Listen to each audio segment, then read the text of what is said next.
بسم اللہ الرحمن الرحیم والرابع ماء نجس وهو الذي حلت فيه نجاسة وكانت راكدا قليلا والقليل ما دون 10 في 10 فينجس وإن لم يظهر أثرها فيه أو جاريا۔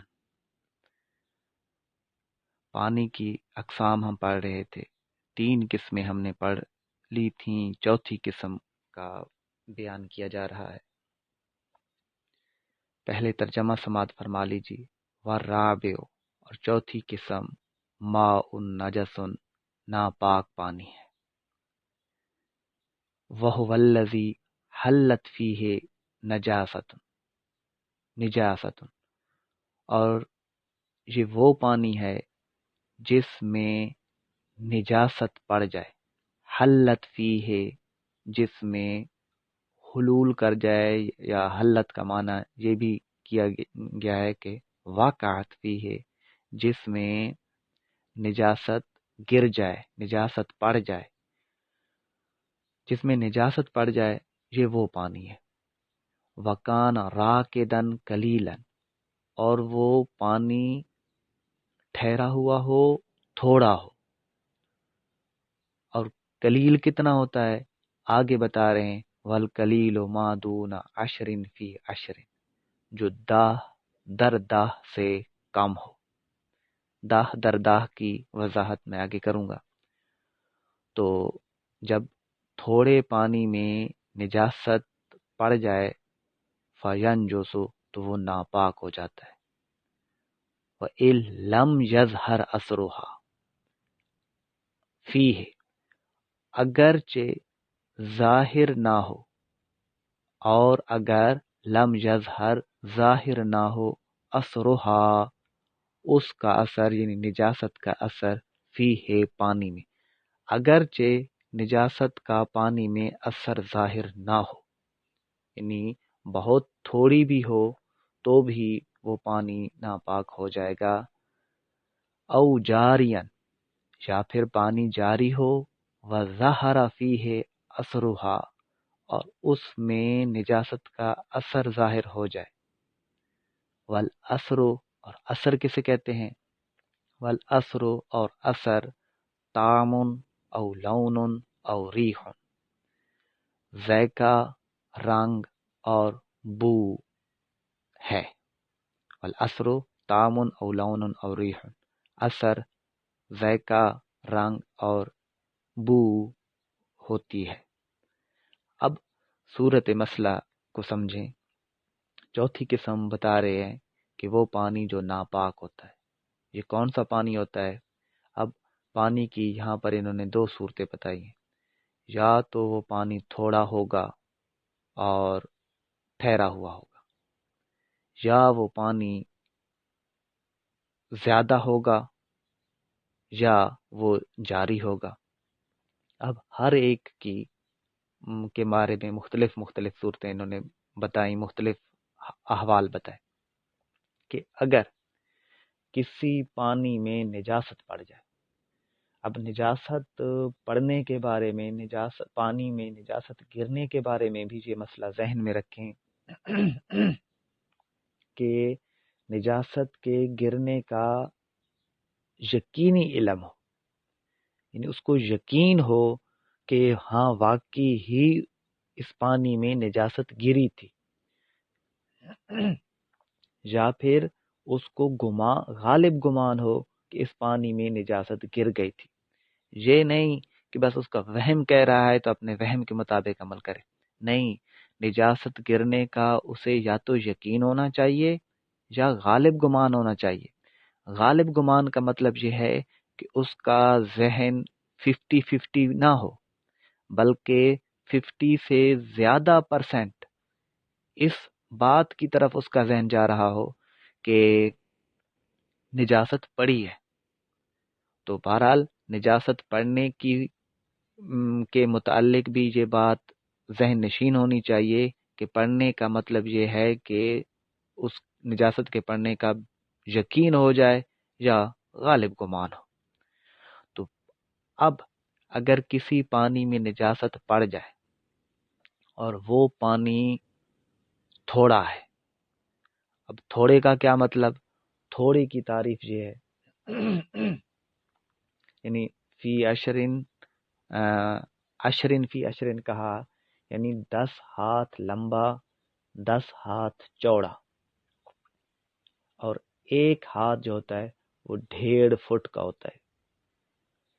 تو خلاصہ یہ ہوا کہ وہ جو جگہ ہے یا جہاں پر پانی کھڑا ہے وہ 15 فٹ لمبا ہونا چاہیے اور 15 فٹ چوڑا ہونا چاہیے۔ اور گہرائی کتنی ہونی چاہیے؟ اس پانی کی گہرائی کم از کم اتنی گہرائی ہو کہ چلو بھر پانی اگر اس سے لیا جائے، یعنی اس پانی سے اگر چلو ہم لے رہے ہیں تو زمین خالی نہ ہوتی ہو، نیچے سے زمین خالی نہ ہو، تو اتنی گہرائی ہی کافی ہے۔ اور اس کے بارے میں اور بھی مختلف اقوال ہیں، کوئی کہتے ہیں ایک بالشت ہونی چاہیے، لیکن زیادہ درست بات یہی ہے کہ جب آپ چلو لیں، پانی کا چلو بھریں تو نیچے زمین نظر نہ آئے، زمین خالی نہ ہو، تو اتنی ہی گہرائی کافی ہے۔ اور اس کی لمبائی بھی 15 فٹ ہونی چاہیے، چوڑائی بھی 15 فٹ ہونی چاہیے۔ اگر 15 فٹ چوڑائی، 15 فٹ لمبائی، 15 فٹ چوڑائی ہے اور گہرائی بھی اتنی ہے کہ چلو بھرتے ہیں تو زمین خالی نہیں ہوتی، تو پھر تو وہ پانی قلیل نہیں ہوگا۔ اور اگر ایسی صورت نہیں ہے تو پھر وہ پانی قلیل ہوگا۔ یعنی عام طور پر ہمارے گھروں میں جو پلاسٹک کی یا سیمنٹ وغیرہ کی ٹینکیاں بنائی جاتی ہیں، یہ قلیل کے زمرے میں آئیں گی۔ ان پر داہ در داہ کا حکم لاگو نہیں ہوگا، یعنی اکثر یوں ہوتا ہے کہ یہ 15 فٹ سے چھوٹی ہوتی ہیں۔ تو اگر تھوڑے پانی میں، ٹھہرے ہوئے پانی میں نجاست پڑ جائے تو وہ پانی ناپاک ہو جائے گا۔ کب؟ جب کتنا قلیل ہونا چاہیے؟ یعنی 15 فٹ چوڑائی اور 15 فٹ لمبائی نہ ہو تو وہ قلیل ہوگا۔ تو مسئلہ یہ ہوا، ایک مسئلہ یہ بتایا کہ اگر تھوڑا پانی ہے اور اس میں نجاست پڑ گئی ہے اور نجاست کے پڑنے کا یقین ہو یا غالب گمان ہو تو وہ پانی ناپاک ہو جائے گا۔ اب اگرچہ آگے بتایا انہوں نے کہ وَإِلَّمْ يَظْهَرْ أَثَرُهَا فِيهِ، اگرچہ نجاست کو اس میں اثر ظاہر نہ ہوا ہو، یعنی نجاست کا رنگ ٹینکی وغیرہ میں ظاہر نہ ہوا ہو، یا نجاست کی بو بھی نہ آ رہی ہو، نجاست کا ذائقہ بھی نہ محسوس ہو رہا ہو، تب بھی تھوڑے پانی میں، ٹھہرے ہوئے پانی میں نجاست پڑے گی تو پانی ناپاک ہو جائے گا۔ اب دوسری صورت آگے بتائی کہ اگر پانی جاری ہو، یا پھر یہ کہ وہ کثیر پانی ہو، یعنی داہ در داہ جتنا، جس کی میں نے بتایا اتنا ہو یا اس سے بھی زیادہ ہو، یا پھر پانی جاری ہو، تو پھر کیا ہوگا؟ تو اس میں اگر نجاست پڑ جائے، جاری پانی میں نجاست پڑ جائے یا زیادہ پانی میں نجاست پڑ جائے، داہ در داہ پانی میں یا اس سے بھی زیادہ پانی ٹھہرا ہوا تھا اس میں نجاست پڑ گئی، یا جاری پانی میں نجاست پڑ گئی، تو پھر وہ کب پاک ہوگا؟ ناپاک ہوگا۔ وہ تب ناپاک ہوگا جب ظہر فیہ اثرھا، اس میں اس نجاست کا اثر ظاہر ہوگا۔ اور پانی کا اثر کیا ہوتا ہے؟ وہ نجاست کا اثر کیا ہوتا ہے؟ نجاست کا اثر ذائقہ، رنگ اور بو ہوتی ہے۔ یعنی صورت مسئلہ کا خلاصہ یہ ہے کہ پانی دو چیزوں میں پڑ سکتا ہے، ایک یہ کہ وہ ٹھہرا ہوا ہو اور تھوڑا ہو، اگر اس میں نجاست پڑ گئی تو وہ ناپاک ہو جائے گا۔ تب جب نجاست پڑنے کا یقین ہو یا غالب گمان ہو، اگرچہ نجاست کا اثر ظاہر بھی نہ ہوا ہو تب بھی وہ پانی ناپاک ہو جائے گا۔ دوسری صورت یہ کہ وہ پانی یا تو جاری ہو یا داہ در داہ جتنا ہو یا اس سے زیادہ ہو۔ تو جاری میں یا دہ در دہ میں اگر نجاست پڑ جائے تو یہ پانی اس وقت تک ناپاک نہیں ہوں گے جب تک کہ نجاست کا اثر ظاہر نہیں ہوگا۔ اور نجاست کا اثر یہ ہے کہ یا تو وہ پانی نجاست کا ذائقہ دینے لگے، یا نجاست کا رنگ اس میں ظاہر ہو جائے، یا نجاست کی اس پانی سے بو آ رہی ہو، تو تب وہ ناپاک ہوگا۔ والخامس ماء مشکوک فی طہوریتہ وہو ما شرب منہ حمار او بغل۔ اب پانچویں قسم بتا رہے ہیں، اور پانچویں وہ پانی ہے جو مشکوک ہے، مشکوکن فی طہوریتہ، یعنی جس کے پاک کرنے میں شک ہے کہ وہ پانی پاک کرنے والا ہے یا نہیں ہے۔ وہ ہے تو پاک، وہ خود پاک ہے، یعنی اس کے خود کے پاک ہونے کا مطلب یہ ہے کہ اگر وہ پانی کپڑوں پر لگ جائے تو کپڑے ناپاک نہیں ہوں گے۔